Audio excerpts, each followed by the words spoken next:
सुन्नत व जमात तो ये मानते हैं कि उस्मान गनी के बाद जो अफजल है वो कौन है? मौला अली है। मगर उन्होंने ये आजीज़ी की कि नहीं, मैं तो एक आम मुसलमान हूँ, लेकिन जहाँ तक अफजलियत की बात है, अफजलियत के दावे की बात है, खुद अली ने अपनी ज़बान विलायत से खुद फरमा दिया कि रसूलुल्लाह के बाद, अंबिया के बाद सबसे अफजल अबू बकर सिद्दीक। मेरे साहबा में अगर इख्तलाफ वाक़ हो जाए, आपस में कुछ बातों को लेकर एक दूसरे के नज़रिए के ख़िलाफ़ हो जाए, तो है परवरदिगार उस वक्त तेरा क्या हुक्म होगा? फ़अहवा इलैया या मुहम्मदो इन्ना साबिका इंदा बिमंज़लतिन नुजूम फ़िस समा। अल्लाह ताला ने वही नाजिल की अल्लाह के रसूल की तरफ, और वही ये की गई कि मेरे महबूब अगर तेरे सहाबा में इख्तलाफ भी हो जाए तो तेरे तमाम सहाबा मेरे नज़दीक आसमान के चमकते हुए सितारों की तरह है।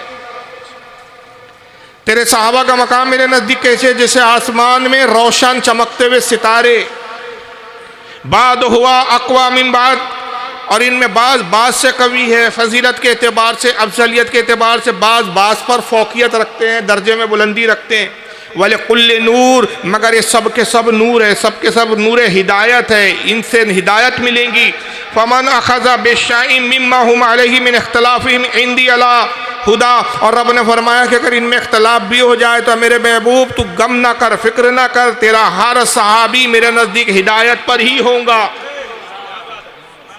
उनमें अगर आपस में कुछ बात पे इख्तलाफ हो जाए तब भी वो किस पर होंगे? हिदायत पर होंगे। और फिर आका फरमाते काला रसूलुल्लाह सल्लल्लाहु अलैहि वसल्लम, हज़रत उमर कहते, फिर आका ने इसके बाद ये जुमले इरशाद फरमाए, असहाबी का नजूमी फबे अय्यिहिम इख्तदैतुम। आका ने कहा लोगों आगाह हो जाओ, मेरे सहाबा सितारों की मानिंद है, इनमें से तुम जिसकी भी पैरवी करोगे हिदायत पालोगे, जिसकी भी इत्तेबा करोगे तुम हिदायत याफ्ता हो जाओगे, कामयाब हो जाओगे। तो रसूलुल्लाह का हर सहाबी हिदायत याफ्ता और हिदायत देने वाला है। यह हदीस मिशकात शरीफ के अल्फाज में मैंने पढ़ी, जिसको साहिब मिशकात ने बाब मनाकिब उस्सहाबा में नकल किया, हदीस नंबर 6018। और जैसे कि मैंने अर्ज़ किया, इसको बहुत सारे मुहद्दिसीन ने लिखा है। इस वक्त मेरे पास कुल 21 हवाले हैं। मैं सफ़े नंबर बताऊंगा, वक्त ज़्यादा होगा, सिर्फ किताबों के मैं नाम बता दे रहा हूँ। इब्न अदी ने अल कामिल में लिखा, इमाम बहक़ी ने किताबुल एतिक़ाद में लिखा, इमाम इब्न अब्दुल बर ने जामे बयानिल इल्म व फ़ज़लिही में लिखा, ख़तीब बगदादी ने अपनी किताब अल किफ़ाया में लिखा, इमाम दहलवी ने इसको मुस्नदुल फ़िरदौस में लिखा, इमाम अबू याला ने तबक़ातुल हनाबला में लिखा, काज़ी अयाज़ ने इमाम काज़ी अयाज़ ने अश्शिफ़ा में लिखा, इमाम इब्न असाकिर ने तारीख़ दमिश्क में लिखा है, इमाम इब्न क़ुदामा हम्बली ने अल मुग़नी में लिखा, इमाम मुहय्यिद्दीन तबरी ने अपनी किताब अर रियाज़ुन नज़ारा में लिखा, इमाम ज़हबी ने मीज़ानुल एतदाल में लिखा, हाफिज़ इब्न कसीर ने अल तोहफ़तुत तालिब में लिखा, इमाम अस्क़लानी ने फ़तहुल बारी शरहुल बुखारी में लिखा, इमाम जलालुद्दीन सयूती ने अल जामिउस सगीर में लिखा, इमाम मोहम्मद बिन यूसुफ अस्साली ने उक़दुल जमान में लिखा, इमाम इब्न हजर अल हैतमी अल मक्की ने अल खैरातुल एहसान में लिखा, इमाम मुनावी ने फैज़ुल क़दीर में लिखा, इमाम अजलूनी ने कश्फुल ख़फ़ा में लिखा, हज़रत इमाम नाबलसी ने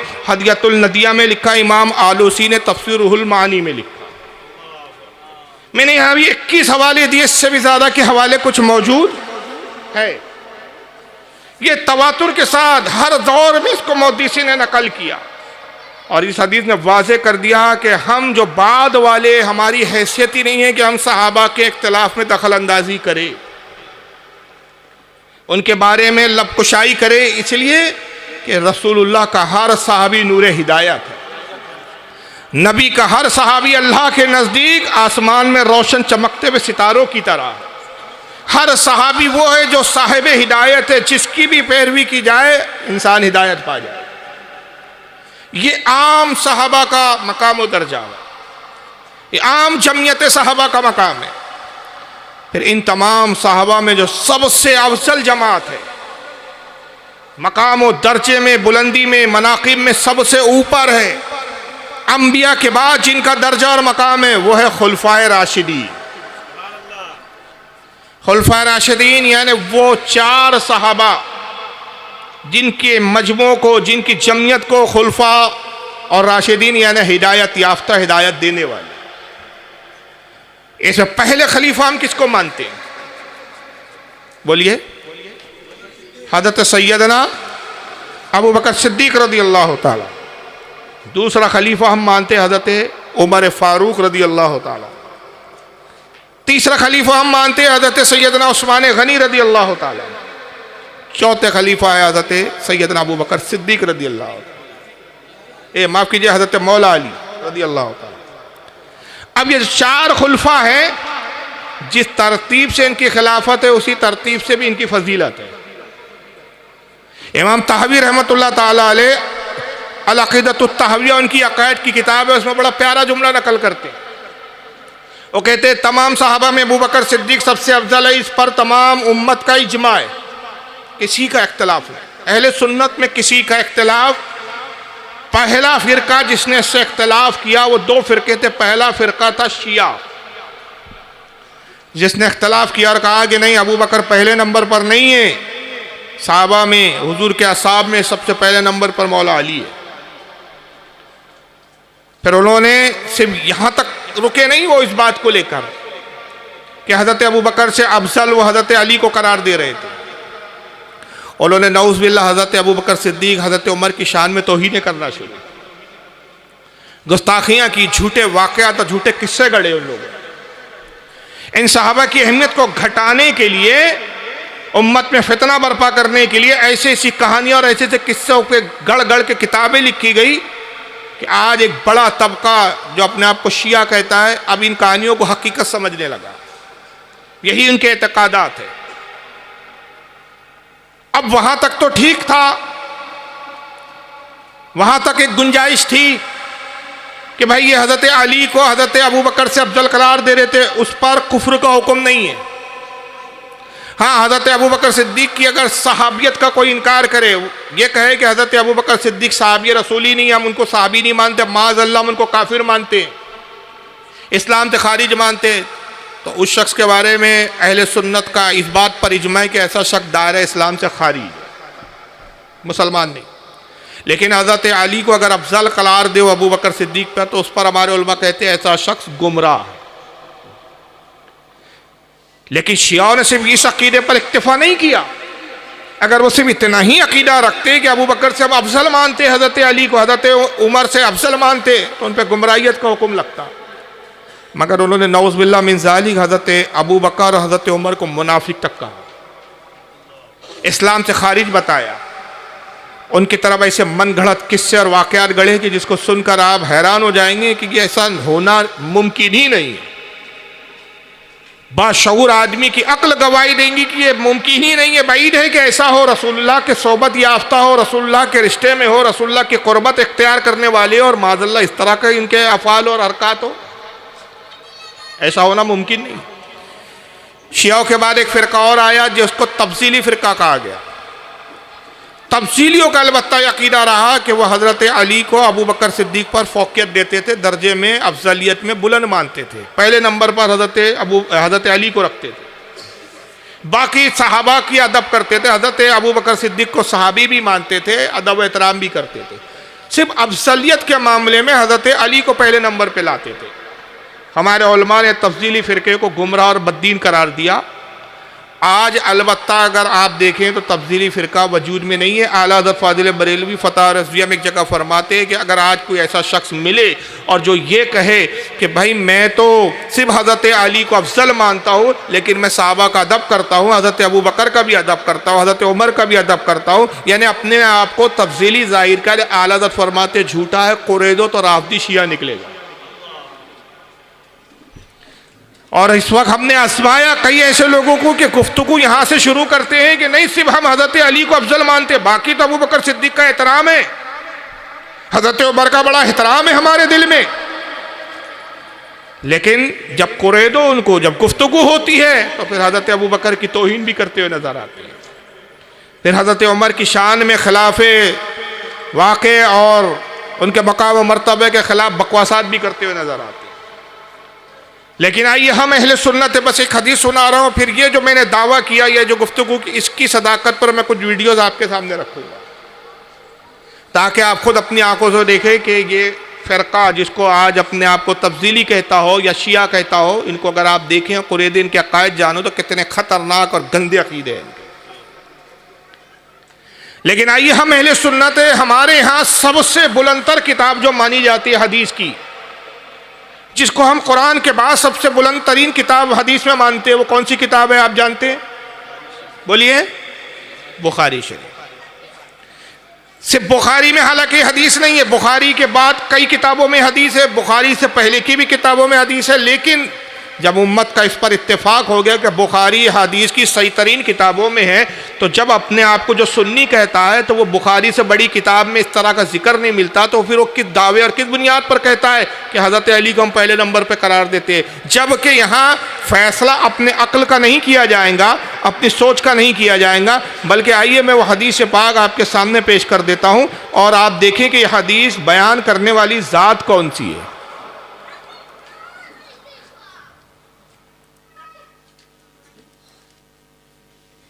दुरूद शरीफ पढ़े आप, अल्लाहुम्मा सल्ली अला सय्यदना मौलाना मुहम्मदिन अदद मा फी इल्मिल्लाहि अलैहि वसल्लम सलातु व सलामुन अलैका। दिख रही है आपको?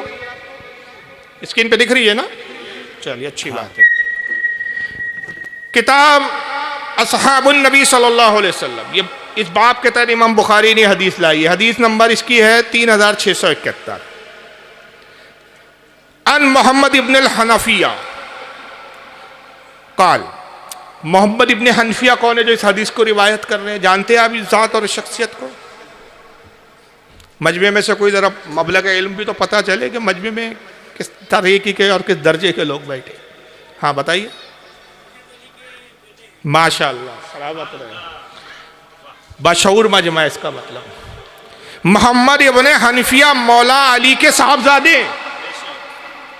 हज़रत सैयदा फ़ातिमा के इंतकाल के बाद हज़रत अली ने दूसरे निकाह किए, तो जो सबसे पहले बेटे पैदा हुए, दूसरी जो हज़रत उम्मे बनीन नामी खातून से गालिबन निकाह किया, उनसे जो एक साहबजादे पैदा हुए, वो साहबजादे कौन थे? मोहम्मद इब्न हनफिया। लेकिन फिर आप सवाल करेंगे कि हज़रत अली के जब बेटे हैं तो मोहम्मद इब्न अली होना चाहिए, मोहम्मद इब्न हनफिया क्यों नाम है?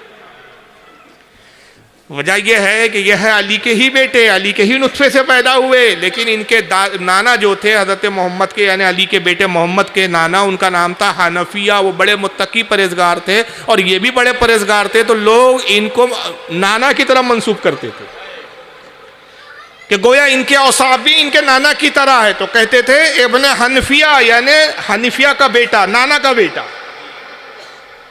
इस बुनियाद पर इनका नाम किताबों में मोहम्मद इब्न हनफिया आता है, वरना दर हकीकत ये कौन है? मोहम्मद इब्न अली।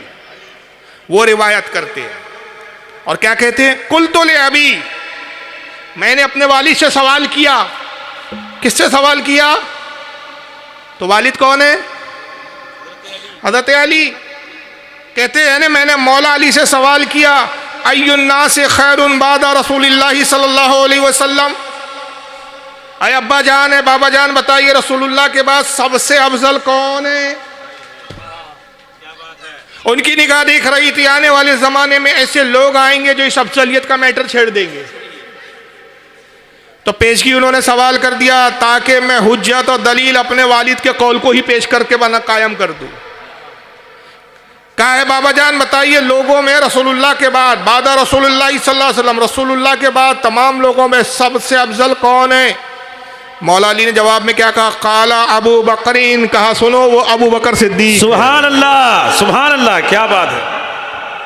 अब जो अली का मानने वाला है तो वो अली का कैसे मानने वाला है कि जब अली कह रहे हैं कि सबसे अफजल अबू बकर है और ये कहता नहीं मैं अबू बकर को अफजल नहीं मानूंगा, मैं अली को मानूंगा, तो अली की बात का जो इनकार करे वो अली वाला हो सकता है? वो हरगिज अली वाला नहीं हो सकता।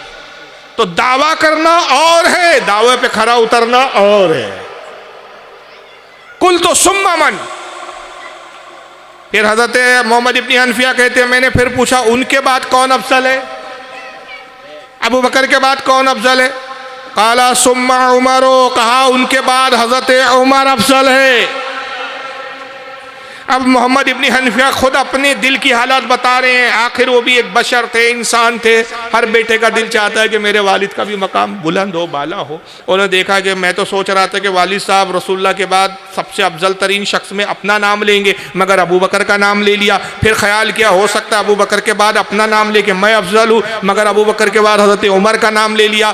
तो हज़रत मोहम्मद इब्न हनफिया खुद कहते हैं व खशियत अन यक़ूला उस्मान, मुझे अंदेशा डर हुआ कि अगर मैंने फिर इसी तरह पूछा सुम्मा मन, उनके बाद कौन अफजल है, तो कहीं उस्मान का नाम ना ले ले। तो मैंने सवाल का अंदाज बदल दिया, मैं तो यूं पूछ रहा था उनके बाद कौन अफजल, उनके बाद कौन अफजल। अब मैंने ऐसा नहीं पूछा बल्कि कहा कुल तो सुम्मा अंता, तो मैंने यूं सवाल कर दिया हुजूर उनके बाद तो आप अफजल है ना, ताकि हाँ बोल दे तो दलील बन जाए।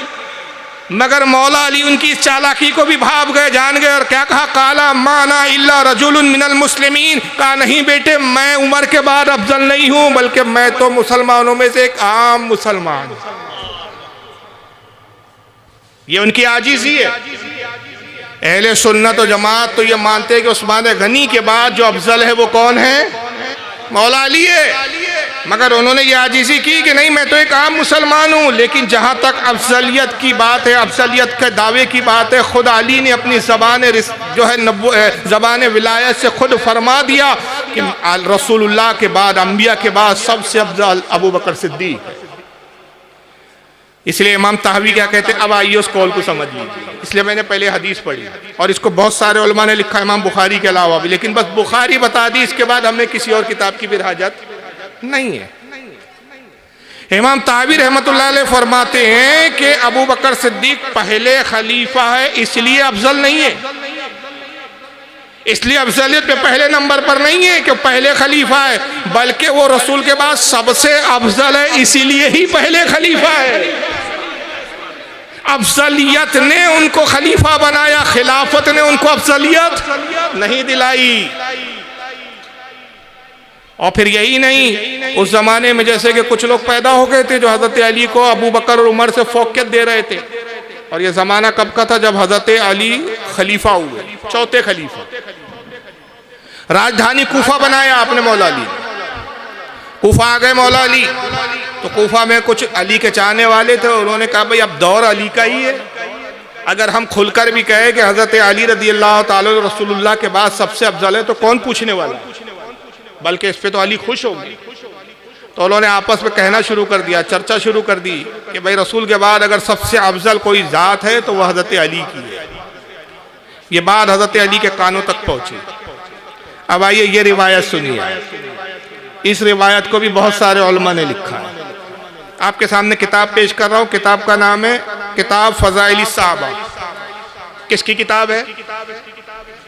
ये किताब है हदीस की किताब, जिसको लिखने वाले हजरत इमाम अहमद इब्न हम्बल। इमाम अहमद इब्न हम्बल की फजीलत के लिए मैं इतना ही बता दूं, हम सुन्नियों के लिए इतना ही काफ़ी है। उनका मकाम तो बहुत बुलंद है, मसलक के इमाम है, ये तो बहुत बुलंदी है। हम जैसे ना इल्मों के लिए इतना ही काफ़ी है कि वक्त का गौसे आज़म शेख अब्दुल कादिर जीलानी जैसा गौसे आज़म भी इनका मुक़ल्लिद है। वो इमाम अहमद इब्न हम्बल अपनी किताब हदीस की फ़ज़ाइल सहाबा जो लिख रहे, जिसमें हदीसों को जमा किया सहाबा की फजीलत पर, उसमें रिवायत लाते, सफ़ा नंबर इसका 100 है, हदीस नंबर 49 है। आइए रिवायत क्या नकल करते हैं। कहते अनिल हकम इब्ने जहल, हकम इब्ने जहल रदी अल्लाह ताला रिवायत करते, काला समेत अलीयन यकूल, कहते मैंने अपने कानों से सुना अली को कहते हुए, मौला अली रदी अल्लाह ताला को कहते हुए सुना, यकूल के हज़रत अली ने फरमाया, क्या फरमाया हज़रत अली ने, ला युफद्दलूनी अहादुन अला अबा बकरीन व उमर इल्ला जलत्तहु हद्दल मुफ्तरी। फरमाया लोगों तुम में से कोई मुझे हज़रत अबू बकर और हज़रत उमर पर फजीलत न दे। अगर मैं देखूं कि कोई मुझे अबू बकर और उमर से ज़्यादा अफजल करार दे रहा है, खुदा की कसम मैं उस पर झूठे की हद 80 कोड़े लगाऊंगा, मुफ्तरी की हद लगाऊंगा। मुफ्तरी कहते झूठ को, और शरीयत में झूठी गवाही देने की सज़ा कितनी है? 80 कोड़े। अगर मैं अपने कानों से सुनूं कि किसी ने कहा कि अली अबू बकर से अफजल है, उमर से अफजल है, तो सज़ा बरेली के मौलाना मुतय्यन नहीं कर रहे हैं, सज़ा कोई बुजुर्ग और वली नहीं मुतय्यन कर रहे, कोई मुफ्ती साहब नहीं फतवा दे रहे। फतवा कौन दे रहा है? मौला अली दे रहे, अपने खिलाफत के दौर में दे रहे। अमीरुल मोमिनीन फिल वक्त है, वो कह रहे हैं कि जिसको मैं सुनूं कि वह अबू बकर और उमर से ज़्यादा अफसलियत मुझे देता है, मैं उस पर झूठे होने की हद लगाऊंगा, और वो हद है 80 कोड़े मारूंगा। तो मुझे बताइए, जब मौला अली ने उस ज़माने में अबू बकर और उमर से अपने आप को अफजल करार देने वाले की सज़ा 80 कोड़े रखी, आज जो पूरा एक प्रोपेगेंडा कर रहे हैं, इस पर तकरीरें हो रही है, वाज हो रहे हैं, और अली को सबसे अफजल करार देने की कोशिश और जुस्तजू की जा रही है, बल्कि यहाँ तक तजावुज़ कर गए माज़अल्लाह कुछ लोग कि वो कहते हैं कि हज़रत अली सिर्फ अबू बकर और उमर से ही अफजल नहीं, सहाबा से ही अफजल नहीं, बल्कि रसूल से पहले जितने अंबिया गुजरे उनसे भी माज़अल्लाह अफजल है। तो आज मौला अली होते तो इनको कितने जूते लगाते, 80 कोड़े की सज़ा नहीं देते, इनको तो कत्ल ही कर देते। और कितने लोगों ने इस हदीस को लिखा, हवाले बहुत ज़्यादा है मेरे पास। मैंने इमाम अहमद इब्न अंबल की किताब के अल्फाज और वो किताब का स्कैन आपके सामने रखा है। इस हदीस को इमाम इब्न अबी आसिम ने भी लिखा है, उनकी किताब है किताबुस सुन्ना, हदीस नंबर 1219। इमाम लिलकाई ने शरह उसूलुल एतिकादी अहले सुन्ना वल जमा हदीस नंबर 2678।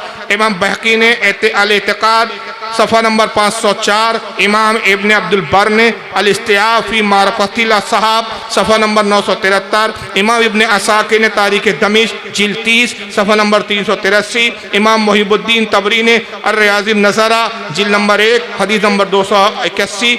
इब्न तैमिया ने, जिसको गैर मुक़ल्लिद बहुत मानते हैं, उसकी किताब है अस्सारिमुल मसलूल, उसकी जिल्द नंबर 2 सफ़ा 1105। हाफिज़ इब्न कसीर ने अपनी किताब अल बिदाया वन निहाया जिल्द 14 सफ़ा 223। इमाम जलालुद्दीन सयूती ने तारिकुल खुलफा सफ़ा नंबर 122। इमाम इब्न हजर अल मक्की अल हैतमी ने अस्सवाइकुल मुहरिका सफ़ा नंबर 186। हज़रत इमाम अल मुत्तकी हुस्सामुद्दीन अल मुत्तकी अल हिंदी ने अपनी किताब, हदीस की किताब है ये, जिसका नाम है कंजुल उम्माल, हदीस नंबर 36157। मुजद्दिद अल्फ़ सानी शेख अहमद सरंदी, उनकी किताब मकतूबात शेख रब्बानी दफ्तर दुअम सफ़ा 130। शाह अब्दुल हक मुहद्दिस दहलवी, उनकी किताब तकमीलुल ईमान सफ़ा नंबर 191। मैंने कुल 14 हवाले याद है, और भी मुतअद्दिद मुहद्दिसीन और उलमा ने लिखा। तो पता चला कि सबसे अफजल कौन है साहबा में? अबू बकर सिद्दीक पहले खलीफा है। और ये फजीलत क्यों मिली? रसूलुल्लाह से मोहब्बत सबसे ज़्यादा थी, ईमान सबसे ज़्यादा बुलंद व बाला था। ईमान का दर्जा क्या था? खुदा का सल्लल्लाहु अलैहि वसल्लम फरमाते हैं कि अबू बकर के ईमान का यह आलम है कि क़यामत तक की मेरी तमाम उम्मत का ईमान एक तराजू के पल्ले में रख दिया जाए और दूसरे पल्ले में तन्हा मेरे अबू बकर का ईमान रखा जाए, तो अबू बकर का ईमान सबके ईमान पर वज़नी और भारी है। ये जब ईमान इतना आला है, तो ये ईमान के आला दर्जे ने उनको इस दर्जे और इस फौकियत पर पहुंचाया। रसूलुल्लाह से मोहब्बत के वो वाक़यात है कि तारीख़ ऐसी मिसालें पेश नहीं कर सकती।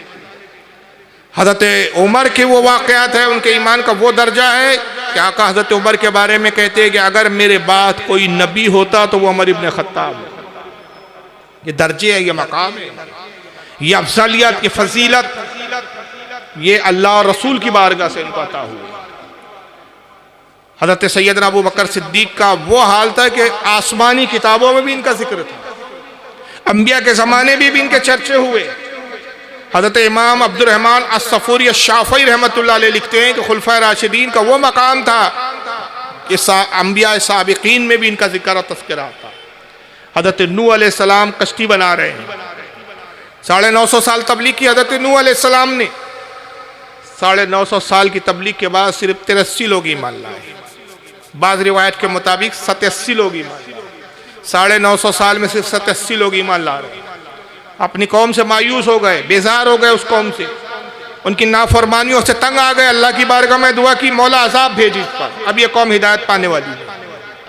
रब ने इरशाद फरमाया, नूह कश्ती बनाओ, पानी का अज़ाब भेजेंगे, उस कश्ती पे जो सवार हो जाएगा वही महफूज रहेगा, वही बचेगा। ईमान वालों को कश्ती में ले लो और जितने काफिर और मुशरिकीन है कोई उस कश्ती में सवार ना हो। हज़रत नूह अलैहिस्सलाम ने कश्ती बनाई, तारीख़ की दुनिया की सबसे पहली कश्ती थी जो हज़रत नूह अलैहिस्सलाम ने। इससे पहले कोई जानता ही नहीं था कि कश्ती बोलते किसको है।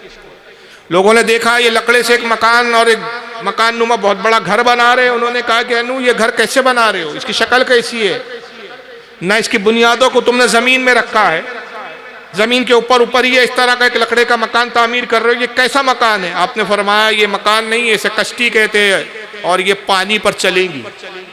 उन्होंने मजाक उड़ाया और उन्होंने कहा पानी पर भी कोई मकान चलता है, क्योंकि उससे पहले कोई कश्ती जानता ही नहीं था। अब लोगों को पता ही नहीं था कि लकड़े के जरिए इस तरह की कश्ती बनाकर पानी पे चला जा सकता है, तैरा जा सकता है, उसको तैराया जा सकता है।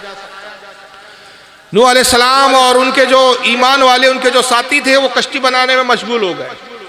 मगर एक बड़ा अजीब वाक़या गुजरा। हज़रत नूह अलैहिस्सलाम तख्ते लगाते लगाते जब एक दूसरे सिमत में आगे बढ़ते तो जो पहले तख्ते लगाए थे उस पर कुछ दिन गुजर जाते तो उन तख्तों पे दीमक लग जाती, एक कीड़ा लग जाता जो लकड़ी को खाना शुरू कर देता। नतीजा ये होता है कि जब तक उस तरफ के तख्ते हज़रत नूह अलैहिस्सलाम दुरुस्त करते, इस तरफ के तख्ते सड़ जाते थे, गल जाते थे। दीमक और वो कीड़ा उस लकड़ी को ख़त्म कर देता। फिर आप इस तरफ आते और फिर वो लकड़ों को निकालते जो सड़ गए थे, ख़राब हो गए थे, उन लकड़ों की जगह फिर नए तख्ते लगाते। जब तक इस तरफ मरम्मत का काम करते उस तरफ के तख्तों पे दीमक लग जाती। बड़ी अजीब व गरीब परेशानी थी हज़रत नूह अलैहिस्सलाम के लिए।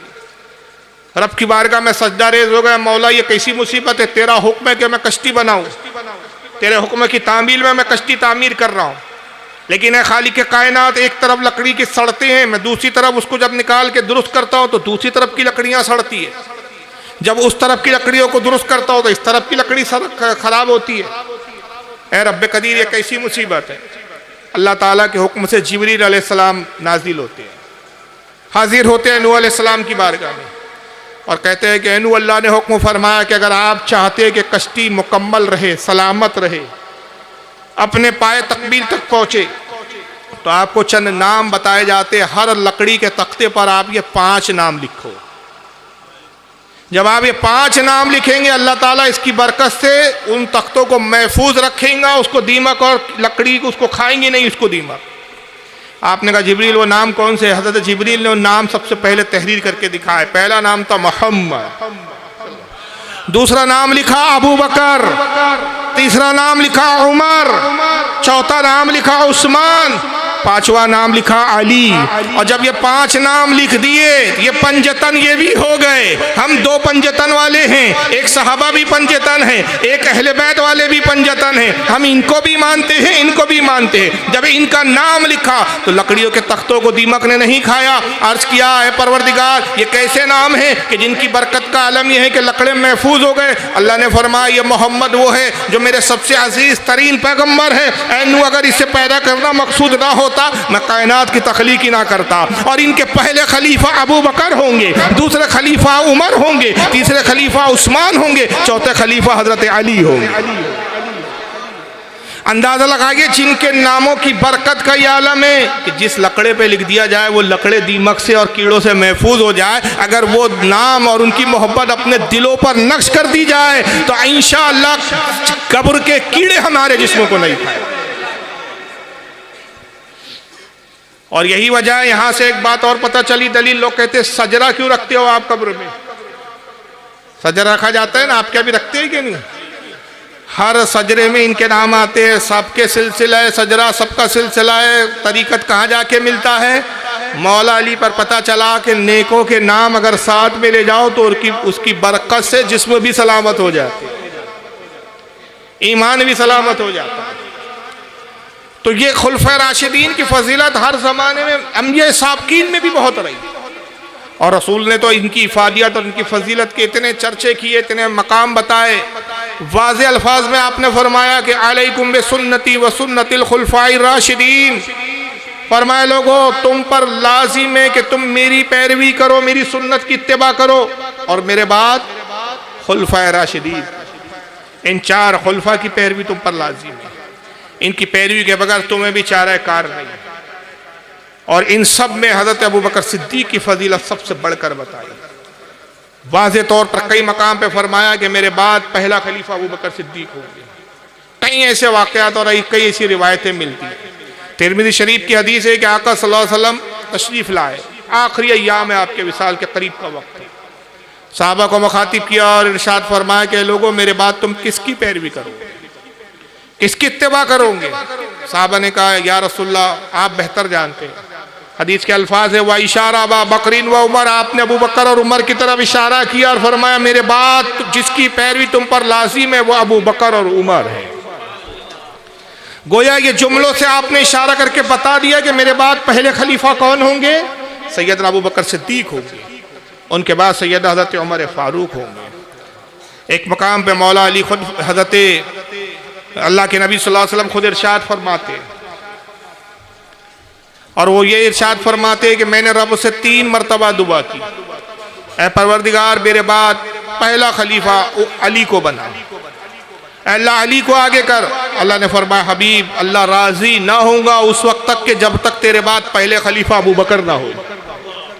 हुजूर कहते हैं रब ने जब अपना इरादा जाहिर किया मैं रब की रज़ा पर राजी हो गया और मैं इस पर राजी हो गया कि मेरी उम्मत का पहला खलीफा अबू बकर सिद्दीक है। एक दीगर रिवायत में आता है कि एक ज़ईफ़ा आती है रसूलुल्लाह की खिदमत में, अर्ज़ करती है या रसूलुल्लाह मेरी मदद फरमाइए, मैं बड़ी गरीब और मिस्कीन हूँ। आका ने उसकी मदद फरमाई, कुछ दे दिया। वो अर्ज़ करती है या रसूलुल्लाह आप मौजूद है, आप हमारी मदद फरमाते, हम जैसे ज़ईफ़ और कमज़ोर नातवा की आप मदद कर देते। हुजूर अगर आप ना हो तो फिर हम किससे मदद तलब करें, किसके पास आए? हुजूर ने कहा अगर तू मुझे ना पाए तो मेरे बाद अबू बकर के पास आए। तरतीब देखें आप। फिर वो कहती है या रसूलल्लाह अगर अबू बकर को मैं ना पाऊँ तो किसके पास आऊँ? कहा उमर के पास। कहा या रसूलल्लाह अगर उमर को ना पाऊँ तो फिर किसके पास आना? कहा उस्मान के पास आना। कहा या रसूलल्लाह अगर उस्मान को ना पाऊँ तो रसूलल्लाह मुस्कुराए कहा ऐ ज़ईफ़ा तेरी उम्र का ये आलम है, क्या तू ये समझती उस वक्त तक तू जिंदा भी रहेगी? पूछे चली जा रही है, आखिर क्या मरने का तेरा इरादा ही नहीं है? गोया बता दिया कि उस्मान गनी के ज़माने तक तो तू भी हयात रहेंगी, उसके बाद नहीं। मगर जिस तरतीब से आप बता रहे मेरे बाद अबू बकर के पास आना, अबू बकर के बाद हज़रत उमर के पास आना, उमर के बाद उस्मान, तो गोया आप बता रहे हैं कि तरतीब जो खिलाफत की होंगी वो इसी अंदाज में होंगी। तो ऐसी कई मुतअद्दिद हदीसें जिस पे वाज़े तौर पर इशारा है, वाज़े तौर पर जुमले हैं। और एक मकाम पे आका फरमाते क़यामत के दिन अल्लाह ताला अबू बकर और उमर को बुलाएगा, अबू बकर और उमर हाजिर होंगे, अर्ज़ करेंगे मौला हम हाजिर हैं। रब फरमाएगा ऐ मेरे रसूल के सहाबियों, ऐ मेरे रसूल के असहाब, ऐ मेरे नबी के बाद खिलाफत के फ़राइज़ अंजाम देने वालों, मैं तुमसे राज़ी हो गया और ऐसा राज़ी हुआ कि जो तुमसे मोहब्बत करता है उसका हाथ पकड़ो और अपने साथ जन्नत में ले जाओ। आका फरमाते उस वक्त अबू बकर और उमर की मर्जी होगी, वो जिसे चाहेंगे अपने साथ जन्नत में दाखिल करें। तो मकाम भी इतना बुलंदो बाला होगा, दर्जा भी इतना बुलंदो बाला होगा। तो ये दो सिले मिले हज़रत अबू बकर सिद्दीक और हज़रत उमर को, और रसूलुल्लाह की मोहब्बत के एवज़ मिले, नबी से उल्फत के एवज़ मिले। क्या मोहब्बत थी हज़रत सैयदना अबू बकर सिद्दीक रज़ियल्लाहु ताला अन्हु की। जब मक्का में आप मुकीम हैं जुल्म और सितम के पहाड़ तोड़े जा रहे, तकलीफ़ें दी जा रही हैं, मुशरिकीन आपको परेशान करते सताते। रोज़ाना हज़रत सैयदना अबू बकर सिद्दीक आते, अर्ज़ करते या रसूल अल्लाह आप क्यों नहीं अल्लाह से अर्ज़ करते कि अल्लाह हमें किसी महफूज मकाम पे जाने की तरफ हुक्म फरमाए, हम मक्का को छोड़ के किसी महफूज इलाके की तरफ चले जाए। हुज़ूर ने फरमाया अबू बकर इंतज़ार करो, अल्लाह का नबी अपने रब के हुक्म के बगैर कोई कदम नहीं उठाता। जब तक मेरे रब का हुक्म ना हो मोहम्मद हिजरत नहीं करेगा। उसके बाद अबू बकर रोज़ आते। फिर एक मौका ही आया कि जिब्रील अलैहिस्सलाम हाज़िर होते और अर्ज़ करती या रसूलल्लाह अन करीब अल्लाह ताला आपको हिजरत का हुक्म फरमाने वाला। रब फरमाता है कि मेरे महबूब से कहो कि वो हिजरत की तैयारियों में लग जाए। अन करीब मोहम्मद सल्लल्लाहु अलैहि वसल्लम को अल्लाह परवरदिगार आलम मोहम्मद का रब हिजरत का हुक्म नाजिल करेगा, हुजूर आप हिजरत की तैयारी करें। इरशाद फरमाया गया जिब्रील मेरे साथ कौन होगा, क्या मैं तन्हा हिजरत करूँगा? जिब्रील ने कहा नहीं, अल्लाह फरमाता है कि रसूल के साथ कोई हिजरत नहीं करेगा सिवाय अबू बकर सिद्दीक के। अबू बकर ही है जो मोतमद और भरोसे के लायक है, मोतमद है, जो मोतबर है। या रसूलल्लाह आप अबू बकर को अपने साथ ले जाएं। अल्लाह के नबी सल्लल्लाहु अलैहि वसल्लम ने सैयदना अबू बकर सिद्दीक को बुलाया, कहा अबू बकर अन करीब तुम्हारी ख्वाहिश पूरी होने वाली है, हिजरत का हुक्म होने वाला है। अबू बकर हिजरत की तैयारी में लग जाओ, 2 ऊँटनियाँ खरीद लो अच्छी, उन्हें रोज़ाना अच्छे से चारा वगैरह खिलाओ, तरोताज़ा करो, मोटी तंदुरुस्त करो ताकि वो भागने में तेज़ी दिखाए। कुछ असबाब भी रख लो, खाने पीने का सामान रख लो, कुछ रकम भी साथ में रख लो, ताकि वो सफ़र के दौरान हमारे काम आए, खाने की अशिया और वो रकम हमारे काम आए। जनाब अबू बकर सिद्दीक़ की मोहब्बत का आलम क्या था, तमाम जितनी जायदाद वगैरह थी सब फरोख्त कर, जितना तिजारत का माल था सब बेच के सब रकम में तब्दील कर दिया, और सारी रकम लेके हुजूर की खिदमत में हाजिर हुए, या रसूलल्लाह ये सारी रकम आपके कदमों पे कुर्बान है। आपने कहा अबू बकर इसको अपने पास रखो। अल्लाह के नबी ये 2 ऊँटनियाँ हैं जो मैंने खरीदी है, फरमाया इसको फराबा करो, तैयार करो। हज़रत अबू बकर खिदमत करते रहे ऊँटनियों की, तरोताज़ा करते रहे, अच्छी ग़िज़ा खिलाते रहे, मशक करवाते रहे उन ऊँटनियों की। दिन गुजरते रहे और रोज़ हज़रत अबू बकर आते और एक ही सवाल करते, अल्लाह के नबी अल्लाह कब हुक्म देगा कि हम हिजरत करें। हुजूर फरमाते हैं करीब हुक्म आएगा। फिर रोज़ आते यही सवाल करते, या रसूलल्लाह क्या अल्लाह का हुक्म आया कि हम हिजरत करें। हुजूर फरमाते अभी हुक्म नहीं आया। दिन गुजरते रहे, एक दिन आधी रात के वक्त जिब्रील आते और अर्ज़ करते, या रसूलल्लाह अल्लाह हुक्म फरमाता है कि आप मदीने की तरफ कूच फरमाएं। अबू बकर को साथ में रख लिया। आका सल्लल्लाहु अलैहि वसल्लम आधी रात को अबू बकर सिद्दीक़ के घर की तरफ जाते, दरवाज़ा खटखटाया। ख्याल और गुमान ये था कि आधी रात है, अबू बकर सो रहे होंगे, आराम कर रहे होंगे, मुमकिन है उठने में ताख़ीर हो। आपने एक मरतबा जैसे ही पहली मरतबा कुंडी हिलाई, जैसी पहली मरतबा दरवाजे पे आहट की, एक लम्हा नहीं लगा, एक सेकंड नहीं लगा कि फौरन दरवाज़ा खोल दिया गया। सामने अबू बकर सिद्दीक़ खड़े थे और बेसाख्ता अर्ज़ करती, या रसूलल्लाह क्या अल्लाह का हुक्म आ गया हिजरत का। आका ने कहा अबू बकर हिजरत का हुक्म आ गया, लेकिन बड़े ताज्जुब की बात है, आधी रात का वक्त है। ऐ अबू बकर, मेरा तो गुमान था कि आप आराम कर रहे होंगे, मगर पहली ही मरतबा एक ही बार मैंने कुंडी खटखटाई, आपने फौरन दरवाज़ा खोल दिया। गोया ऐसा महसूस हो रहा था गोया आप दरवाजे से लगकर ही बैठे हुए हैं। अबू बकर इतनी तेज़ी के साथ दरवाज़ा कैसे खोला, ऐसी सूरत के साथ दरवाज़ा कैसे खोला, आपने कैसे गुमान किया कि मैं ही हूँ। क्या अर्ज़ करते अबू बकर सिद्दीक़ के मोहब्बत और इश्क देखो। अर्ज़ करते, या रसूलल्लाह जिस दिन से आपने कहा कि हिजरत की तैयारी करो, अनकरीब परवरदिगार का हुक्म आने वाला है, अल्लाह के नबी वो रात है और वो दिन है और ये आज की रात है। उस तमाम दिनों में कोई रात अबू बकर सोया नहीं है, और इसलिए नहीं सोया कि कहीं ऐसा ना हो कि आका रात में आए, अब मैं सोता रहूं और आका को आवाज़ देने में तकलीफ हो। मेरे आका जोर जोर से आवाज़ देके मुझे बेदार करते रहे, मेरे आका को इतनी भी तकलीफ हो ये भी मुझे गवार आ जाए। ये मोहब्बत थी हज़रत सैयदना अबू बकर सिद्दीक़ की। बहरहाल हिजरत हुई और अल्लाह के हुक्म से गारे सौर में आप तशरीफ़ ले जाते। सब जानते कि जब गारे सौर की तरफ जाने लगे, आज भी पथरीला इलाका है, हुज्जाज जाते हैं, देखते हैं वो जगह, आज भी रास्ते नहीं है वहाँ पर, आज भी ऐसे रास्ते नहीं कि जहाँ गाड़ी जा सके, पैदल ही जाना पड़ता है। नोकीले पत्थरों का पहाड़ है, नोकीले पत्थर है। आका सल्लल्लाहु अलैहि वसल्लम उस पहाड़ी को अबूर फरमा रहे, साथ में अबू बकर सिद्दीक़ है। नबी करीम सल्लल्लाहु अलैहि वसल्लम की नालैन पाक, आपकी जूती मुबारक शक हो जाती है। शक समझता है ना, इन्हें फट गई एक तरह से। सरकार ने अपनी जूती को वहीं पे उतार दिया, नालैन को वहीं उतार दिया। अब बढ़े ना पैर, आप उस पहाड़ की चोटी पर चढ़ रहे हैं, पत्थर चुभते हैं, और जब पत्थर तेजी के साथ चुभ जाते हैं, आका के पाए अकदक से खून मुबारक जारी हो जाए। सैयदना अबू बकर सिद्दीक़ ने जब ये देखा, मामला बर्दाश्त ना हुआ, बेचैन हो गए। अर्ज़ किया, या रसूल आप मेरे कंधे पे सवार हो जाए, मुझे गवारा नहीं कि हुजूर आपके पाए मुबारक में पत्थर चुभे और खून निकले, मैं गुलाम आपका हाजिर हूँ। हुजूर ने पहले इनकार किया, मगर अबू बकर का इसरार बढ़ता रहा, यहाँ तक कि अल्लाह के नबी सल्लल्लाहु अलैहि वसल्लम हज़रत अबू बकर सिद्दीक़ के कंधों पर सवार हो गए। जनाब सिद्दीक़ अकबर उस आलम में कि खुद भी बरहना पैर है, खुद भी पत्थर चुभ रहे हैं, मगर रसूलुल्लाह सल्लल्लाहु अलैहि वसल्लम को उस पहाड़ी की तरफ से जो है कांधे पर अपने दोष पर सवार किए हुए चले जा रहे हैं। अब आप सोचेंगे भाई ठीक है, इससे क्या बताना चाहते हो। मैं एक और दूसरा मंजर आपको दिखाना चाहता हूँ और बताना चाहता हूँ कि मकाम सिद्दीक़ कितना बुलंद है, मकाम सिद्दीक़ का आलम क्या है। एक मंजर ये है तारीख का, कांधा हज़रत सैयदना अबू बकर सिद्दीक़ का है, दोष मुबारक अबू बकर सिद्दीक़ का है, दोष पर नबुव्वत सवार है। एक मकाम वो है कि जब मक्का फतह होता है, आका सल्लल्लाहु अलैहि वसल्लम हरम काबा में तशरीफ़ लाते हैं और बुतों को गिराना शुरू करते हैं। सरकार के हाथ में दस्ते मुबारक में छड़ी है, जिस बुत की तरफ आप छड़ी से इशारा करते हो, बुत खुद ब खुद ज़मीन पे गिर जाता है, आपके कदमों में सजदा रेज हो जाता है। हर बुत को आका छड़ी से गिराते जा रहे हैं। एक बड़ा बुत था हुबल जिसका नाम था, काबे की छत पर था सबसे बड़ा हुबल। अब आका की छड़ी वहां तक नहीं पहुंच पाई थी क्योंकि हुबल ऊपर बैठा हुआ था, काबे की छत पर था। सरकार ने कहा कि अली कहाँ है? मौला अली हाजिर हो या रसूलल्लाह, मैं हाजिर हूँ। ए अली मेरे कंधे पे सवार हो जाओ, इस बुत को गिरा दो। सुना होगा ये वाकया। ए अली मेरे कंधे पे सवार हो जाओ, इस बुत को गिरा दो। मौला अली बड़े अदब से अर्ज करते या रसूलल्लाह मेरी क्या जुरत व मजाल कि मैं आपके दोषे मुबारक पर सवार हूँ।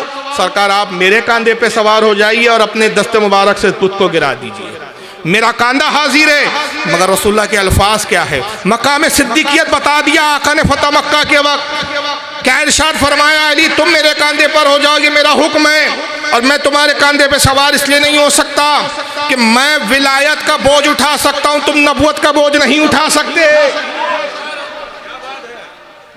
जब अली की सवारी की बात आई थी तो कह दिया कि जो विलायत का दर्जा है वो नबूवत नहीं उठा सकता, मगर अबू बकर सिद्दीक की विलायत इतनी आला दर्जे की है कि वो नबूवत का बोझ उठा रही है। अबू बकर को नहीं कहा, इसलिए मुहद्दिस आज़म हिंद ने फरमा दिया। मुहद्दिस आज़म अर्ज करते हैं मर्तबा सिद्दीक क्या पूछते हो सैयद, हर फजीलत के वो जामे हैं नबूवत के सिवा। सिर्फ नबूवत नहीं है वरना हर फजीलत सैयद अबू बकर सिद्दीक को हासिल है। ये मकाम है। अगर मैं सिर्फ फजीलत पे बात करूं रात छोटी पड़ जाएंगी, लेकिन स्क्रीन लगाया गया इसके लिए कुछ मकसद है। वो अबू बकर की जिसकी फजीलत ज़मीन और आसमान भी बयान करने से कासिर है, जिसकी फजीलत का चर्चा जिब्रील और फरिश्ते करते हो। एक मरतबा आका सल्लल्लाहु अलैहि वसल्लम की खिदमत में जिब्रील आते, रिवायत बताने का जी चाह रहा है। इसको बहुत सारे मुहद्दिसीन ने लिखा, जैसे नुज़रतुल मजालिस में इमाम अब्दुर रहमान अस्सफूरी ने लिखा है। इसको कंजुल उम्माल में भी आई है रिवायत, दिगर कुतुब हदीस में भी रिवायत आई है। अल्लामा मुहिब्बुद्दीन तबरी ने रियाजुन नज़रा में भी लिखा है। बहुत सारे उलमा ने इसको नकल किया। जिब्रील आते हैं, अर्ज़ करती या रसूलल्लाह मैं रब के हुक्म से आया हूँ, मेरे परवरदिगार ने मुझे हुक्म दिया कि मेरे महबूब के पास जाओ और खुलफाए राशिदीन की फजीलत सुना। बताओ जिब्रील कि अल्लाह की बारगाह में खुलफा का क्या मकाम है? अल्लाह के नबी मैं चारों खुलफा की फजीलत बयान करने आया हूँ। सरकार आप बताइए सबसे पहले मैं किसकी फजीलत बयान करूँ? मुझे बताइए हुजूर ने किसका नाम लिया होगा?